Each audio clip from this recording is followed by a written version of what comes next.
Poštovanje i dobrodošli u Nino D Art kanal.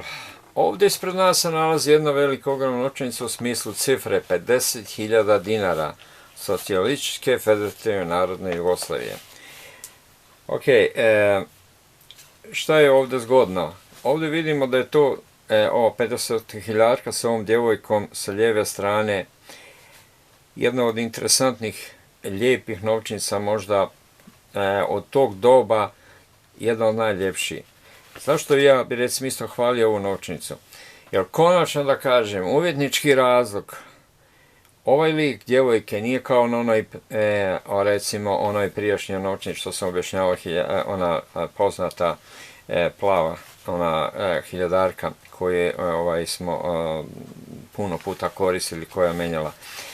Ovdje je konačno lik djevojke koji je blago nasmijan, svježe prirodan, čisto normalna, što bi rekao, današnja osoba ili onog doba koja se može sresti mnogo puta. U stvari, jugoslavenskog može nekog biti svjetskog lika, ali jugoslavenska, jer da kažemo ono što je, jugoslavenske žene, djevojke su jedna od najljepših u svijetu, nemaš ništa sumnje. Čisto i muškarci tako pripadaju toj vrhu izgleda lijepoga lica, lijepog oblika i tako dalje. A da ne govorimo o ponosu, ja živim na stranstvu, da ne govorim kako ovdje, a i da ne Njemačke i šta ja znam koje, i Kanade i Amerike, kako se žene ponašaju, kako hode, dok naše kod nas se u elegancije, u oblačenju, pogotovo kod izlasku van, svaka čast žene i djevojke, normalno, apsolutno, mislim da o to nema šta. Iako i nemaju novaca, one ulažu novac. I zato kažem, podvlačim, crtež je radio za ovu novčanicu Dimitrij Andrić i D. Andrić i Andrija Dimitrijević. Ali Andrić je radio i crtež i normalno radio je sa gravure i općenito dizajniranje cijele ove novčanice. Da kažem, opet podvlačim, jedna fina novčanica sa likom koji, jer što sam i prije u mojim govorima govorio u nekim novčanicama. Novčanica je kao visit karta tvoje države, kad je uzme stranac u ruke i kaže aha, znači, mislim i po vrednosti, po izgledu, po svemu, što je neko meni jednom rekao, prigovorio na videu, rekao je što novčanica, šta to ima veze?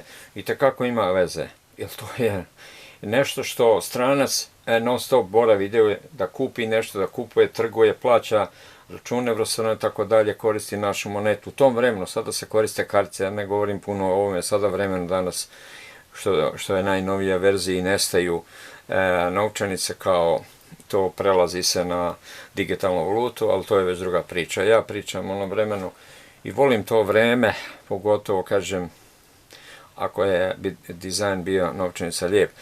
Jer novčanica kao ova sada ovdje ili bilo koja novčanica, ona u stvari slika u malome.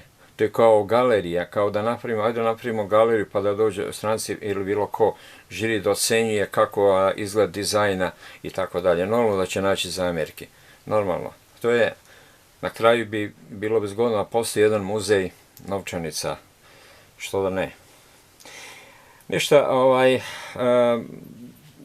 kako vidimo, ona je izišla 87. godine, ne, 88. pardon, 87. godine izišao Alija Sirotanović, koji je već nadmašen za 2,5 puta, jer to je 50.000, ona Alija Sirotanović je bio 20.000.